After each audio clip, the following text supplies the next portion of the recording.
My name is Roger Armstrong. I was born a psychic child in 1930. Protective intention attached. PIA, to prevent misuse. Hello, this is Psychic Training 2. Moving your psychic awareness to the active brainwave range. How do we get our minds to get to that lower range so that we can use our psychic abilities? Children don't have a problem. Children are normally telepathic because their minds are operating in the theta range most of the time. As they develop, as their mind develops, as their bodies develop, and all the six minds develop, then their cycles per second go up a bit. But still, basically, they're in the theta range. And then they get into the alpha range. But anywhere between alpha and theta, the psychic abilities develop very well. So to reach these, you have to detach yourself from everyday thoughts. I have a friend that says you put a blanket on the conscious and subconscious mind, and that's a good description. And you detach from it. This allows the limbic mind to redistribute the sensory information that's coming in to the other minds, and they can act on it. Primal mind is one of the minds that has been ignored by science because they've already given it the job of daily maintenance. But there was a point, I believe, way back in our genetic history, where the primal mind used psychic abilities a lot. Young children, plants, animals, all the earth operates in that alpha theta range. And it varies between what we call the theta and the higher alpha. So that means, and they've proven this now, that plants are empathic and to a point are telepathic. They can give information to other plants. The man that discovered this was a guy that had the machine that tested people for telling the truth. The name escapes me now, but he had a specialty at this. And he measured, one of the things he measured was frequencies and emotional responses in terms of brainwaves. And just for fun, he was discussing with a friend, are plants cognizant? Do they have a mind? So he hooked up his machine to a rubber tree plant. And he said to his friend, I'm going to take my cigarette lighter and burn a leaf. And he got his cigarette lighter out, and the plant went crazy. The machine, no longer nice rhythm lines, but it went emotionally upset. So they were very astonished with this. But they didn't burn the plant. Now later on, his friend was doing some other testing on some other plants with some different things, and he came in and took out his cigarette lighter to light his cigarette, and all the plants that were hooked up to the machine went crazy. They all recognized that this was the man that was going to harm the original plant. So all the plants had communicated. Now, their roots were separate. The only way they could communicate was empathic, telepathic information. Of course, I was, as a child, again, on the farm, on my grandpa's farm, I talked with all the plants. I talked with the trees. I talked with the animals telepathically. Grandpa encouraged that I would talk with the cows and the pigs. And they all became my friends because I could talk with them telepathically. Now, telepathic thought is picture thought. It's not words. Ryegrass or a willow tree has never been to school, so they don't know words. Their vocabulary is emotion and pictures. And that's what telepathy is. And it's like how can I put it? It's like seeing a short film strip of just an action, or it can be a little cartoon strip with different cells, but they kind of overlap each other.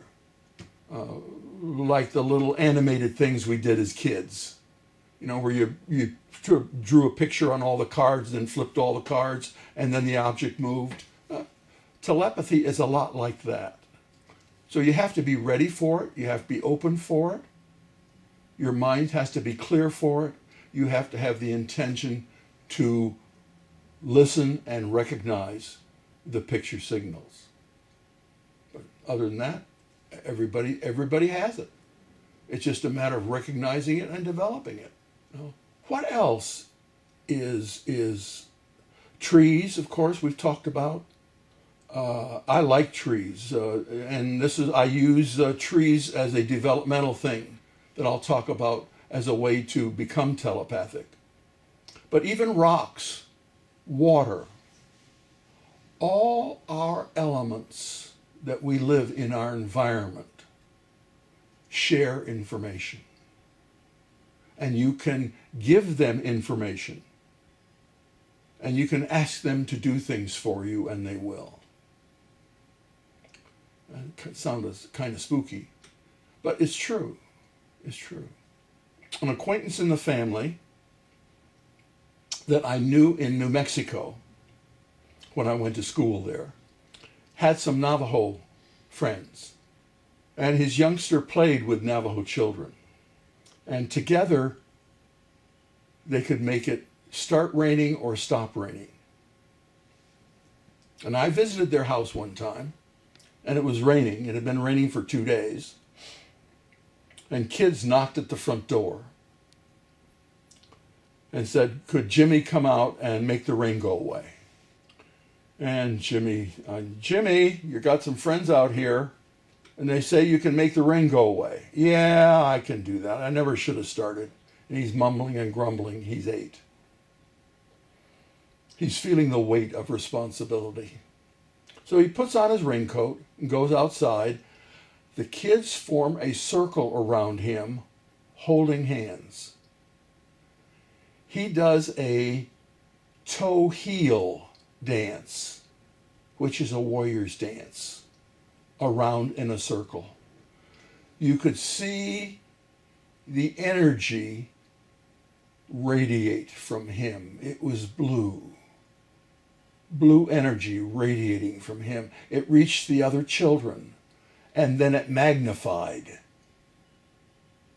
and became, a vibrant blue, and then shot up to the sky like a searchlight. And the sky cleared and the rain went away. The kid said, thanks, and went off to play. They didn't even ask him to come and play with them. And he came back. He says, that's the last time I'm going to do that. It probably was because they moved shortly after. Now, this is an actual experience. And it just demonstrates the range of abilities that you have if you focus on the intention and you believe what you see or what you get. The belief system is the biggest detractor to the psi abilities. I have a friend that's a scientist, and he's also a lucid dream specialist. As a scientist, he measures percentage of achievement of a experiment. And so I said to him, we were talking about the psi abilities, and I said, boy, Ryan was sure off with his first experiments in cards in the late 30s, early 40s. Ryan was a scientist at Duke University who put X's on pieces of paper and had 2 people look at them on either side of a partition, and they had O's and other symbols, and how many times would they do the correct symbol. The one person would think and project a symbol, the other person would select that card and put it in order. And I said, Ryan, I don't know what he was doing, but he only got 30% accuracy. And my friend said, no, Roger, you're looking at it all wrong. He got 70% accuracy. It's just that the 70% wasn't what he was looking for. He was looking for positive energy in reflecting a certain symbol. If you just randomly guess, you're going to come close to 50-50. That meant he was 20% over the average. So that was proof positive that the psi abilities exist, and this is what he was trying to prove. Of course, he didn't look at it that way, and neither did anybody else. But if they would have, and they should have, as true scientists, you look at both sides of the equation, not just what you expect. There was a young man, I gave a lecture on and workshop on remote viewing. Now, remote viewing is where you detach your eyesight psychically from your body, and you are able to see things. This is probably the most used ability in our world today, other than basketball players using kinetic ability to sink three-pointers. Every government has a remote viewing branch to their Secret Service. There are 15 or 20 companies that hire out their remote viewing people to industry to find out secrets of their competitors. And these are all proven, scientific, rigorously structured, so there's no room for error. It's proof positive as far as these people are concerned that it works. So here's a thing that we laugh about, that we can go and see what's around the corner. And yet professionals are doing it consistently in our world. I like to use it as a recreational thing and just find out about myself and about different points in history that I'll go back and look. And I'll talk about that again later too. So, okay, now we want to lower then, the idea is to lower your cycles per second to the alpha or theta range. And you can just, meditation does this. Daydreaming does this. And that's part of lucid dreaming. You can also do this just by closing down your mind and focusing on something else. And that's how I teach it. This is Roger Armstrong, and I'm always interested in your comments.